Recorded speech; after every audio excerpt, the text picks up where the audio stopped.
Corona మళ్లీ ప్రపంచాన్ని కలవరపెడుతుంది. రాజన్న సిరిసిల్ల జిల్లాలో కోవిడ్ కలకలం సృష్టిస్తుంది. ఇటీవలే గల్ఫ్ నుండి తంగళ్లపల్లి మండలానికి వచ్చిన ఓ వ్యక్తికి ర్యాపిడ్ టెస్టులో కోవిడ్ పాజిటివ్ నిర్ధారణ అయింది.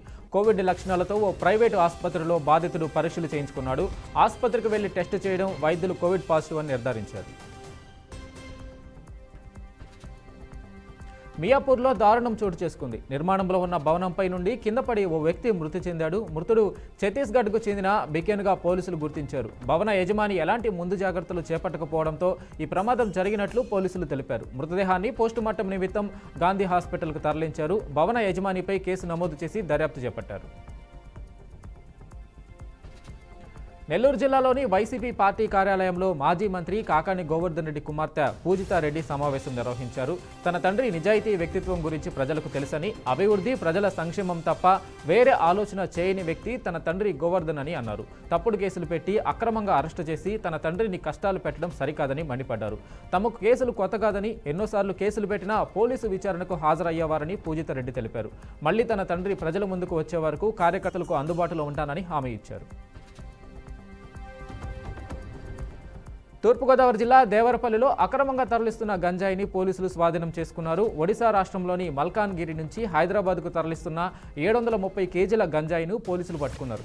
దీని విలువ సుమారుగా 22 లక్షల రూపాయలు ఉంటుందని అంచనా. Lorry driver curry Srisailam cinema తరహాలో వెనక సీటు వెనకాల రహస్య క్యాబిన్లో 18 మూటల్లో గంజాయిని దాచాడు.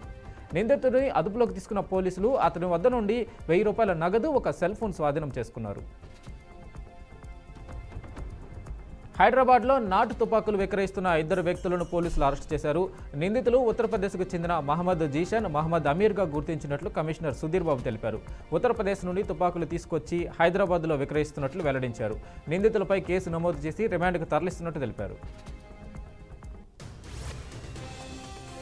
నిర్మల్ జిల్లా నర్సాపూర్లో జరిగిన 325 క్వింటాళ్ల మొక్కజొన్నల చోరీ కేసును పోలీసులు ఛేదించారు. ఈ సంఘటనకు సంబంధించిన వివరాలను ఏఎస్పీ ఉపేందర్ రెడ్డి వెల్లడించారు. నిందితులు రాజీవ్ నగర్ తండాకు చెందిన సంతోష్, అబ్దుల్ రజాక్గా పోలీసులు గుర్తించారు. నిందితులను అరెస్టు చేసి రిమాండ్కు తరలించామని వెల్లడించారు. వారి వద్ద నుండి 3 సెల్ ఫోన్లను స్వాధీనం చేసుకున్నట్లు తెలిపారు. తిరుపతి జిల్లా నాయుడుపేటలో దారుణం చోటు చేసుకుంది. కుప్పారెడ్డిపాలెం గ్రామంలో యువజంట ఆత్మహత్యకు పాల్పడింది.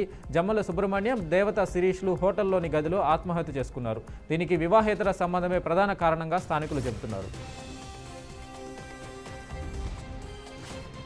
కర్ణాటక, మహారాష్ట్రలో కురుస్తున్న భారీ వర్షాలకు కృష్ణానదికి వరద పోటెత్తుతుంది. మహబూబ్ నగర్లో ఉన్న జూరాల ప్రాజెక్టులో వరద నీటి ప్రవాహం అధికంగా ఉండడంతో ప్రాజెక్టు 10 గేట్లు అధికారులు ఎత్తివేశారు. ప్రస్తుతం ప్రాజెక్టుకు 66,000 క్యూసెక్ల ఇన్ఫో ఉండగా 10 గేట్లు ఎత్తి నీటిని దిగువకు వదులుతున్నారు. ఈ నీరంతా దిగువన గల శ్రీశైలం ప్రాజెక్టులోకి చేరనుంది. కాగా మే నెలలో జూరాల గేట్లు ఎత్తివేయడం ప్రాజెక్టు చరిత్రలోనే ఇది మొదటిసారి అని అధికారులు పేర్కొన్నారు. యోగాసనాలు మానవ జీవనాడులను ఉత్తేజపరుస్తాయని జిల్లా వైద్య ఆరోగ్యాధికారి డాక్టర్ ఎస్ భాస్కర్ రావు అన్నారు. స్థానిక వైద్య ఆరోగ్య కార్యాలయం వద్ద అంగన్వాడీ కార్యకర్తలు, వైద్య సిబ్బందికి యోగాసనాలపై యోగా గురువు మోహన్ శిక్షణ ఇచ్చారు. ప్రాణాయామంతో పాటు వివిధ భంగిమల యోగాసనాలను వేయించారు. జిల్లా కలెక్టర్ ఆదేశాల మేరకు ప్రతి ఒక్కరూ యోగాసనాలు అలవర్చుకునే విధంగా యోగా గురువుతో శిక్షణ అందిస్తున్నట్టు తెలిపారు. కాకినాడ జిల్లాలో జనసేన కార్యదర్శి జ్యోతుల శ్రీనివాస్ 46వ పుట్టినరోజు వేడుకలు ఘనంగా నిర్వహించారు. జ్యోతుల శ్రీనివాస్ సుఖీభవ అంటూ ప్రజలు అభిమానంతో కార్తికేయ హాస్పిటల్ ఆధ్వర్యంలో ఉచిత మెడికల్ క్యాంపు ఏర్పాటు చేశారు. తన మీద అభిమానంతో ప్రజలు 6 నిరుపేద కుటుంబాల వారికి 6 బస్తాల బియ్యం, కిరాణా సామాన్లు పంపిణీ చేశారని జ్యోతుల తెలిపారు. వికారాబాద్ జిల్లా తాండూరులో మెగా జాబ్ మేళా నిర్వహించారు. ఈ మేళాకు విశేష స్పందన లభించడంతో ఎమ్మెల్యే మనోహర్ రెడ్డి సంతోషం వ్యక్తం చేశారు. ఈజీఎంఎం ఆధ్వర్యంలో నిర్వహించిన ఈ జాబ్ మేళాకు ప్రతి గ్రామం నుండి నిరుద్యోగులు, యువత పెద్ద ఎత్తున పాల్గొన్నారు. ఈ జాబ్ మేళా ద్వారా ఉద్యోగం పొందిన వారు ఎమ్మెల్యేకు ప్రత్యేక కృతజ్ఞతలు తెలిపారు.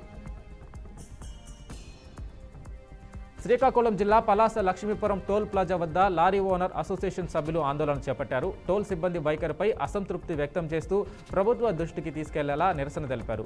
విజయవాడకు చెందిన ఓ లారీ జార్ఖండ్ నుంచి కాకినాడకు వెళ్తుండగా టోల్ సిబ్బంది ఓవర్లోడ్ ఉందంటూ లారీని నిలిపివేశారు. దీంతో కాశీబుగ్గ పోలీస్ స్టేషన్కు తరలించి డ్రంక్ అండ్ డ్రైవ్ పరీక్ష నిర్వహించారు.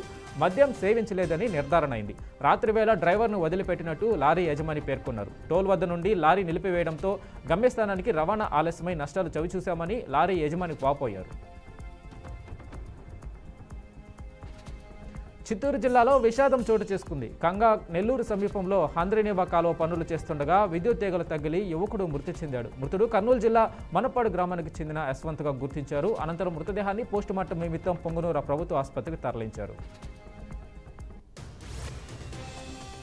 పంజాబ్కి చెందిన బీబీ నవరూప్ కౌర్ అనే వృద్ధురాలు తనదైన శైలిలో వ్యవసాయం చేస్తున్నారు. బీబీ నవరూప్ కౌర్ 77 ఏళ్ల వయసులో కూడా పొలంలో ట్రాక్టర్ నడుపుతూ అందరికీ ఆదర్శంగా నిలుస్తున్నారు. రిటైర్డ్ టీచర్గా హాయిగా విశ్రాంతి తీసుకునే ఆప్షన్ ఉన్నా ఆమె దాన్ని ఎంచుకోలేదు. పొలంలో అడుగుపెట్టి స్వయం కృషితో పంటలు పండిస్తున్నారు. కౌర్ తన తాత పేరు మీద స్కూల్ను ప్రారంభించారు. అంతేకాదు గతంలో స్కూల్ బస్ కూడా నడిపారని స్థానికులు తెలిపారు. ఈ ఏడాది నైరుతి రుతుపవనాలు 10 రోజులు ముందుగానే తెలుగు రాష్ట్రాల్లోకి ప్రవేశించాయి. అంతేకాదు వేగంగా కదులుతూ 3 రోజుల్లోనే అన్ని జిల్లాలకు విస్తరించాయి. రుతుపవనాల ప్రభావంతో ఇప్పటికే పలు ప్రాంతాల్లో భారీ వర్షాలు కురుస్తుండగా జూన్ నెలలో సాధారణం కంటే ఎక్కువ వర్షాలు కురుస్తాయని, గరిష్ట ఉష్ణోగ్రతలు కూడా తక్కువగా నమోదవుతాయని ఐఎండీ పేర్కొంది. ఇదిలా ఉంటే ఒడిశా తీరంలో వాయవ్య బంగాళాఖాతంలో ఏర్పడిన అల్పపీడనం ఇప్పుడు మరింతగా బలపడిందని ఐఎండీ తెలిపింది.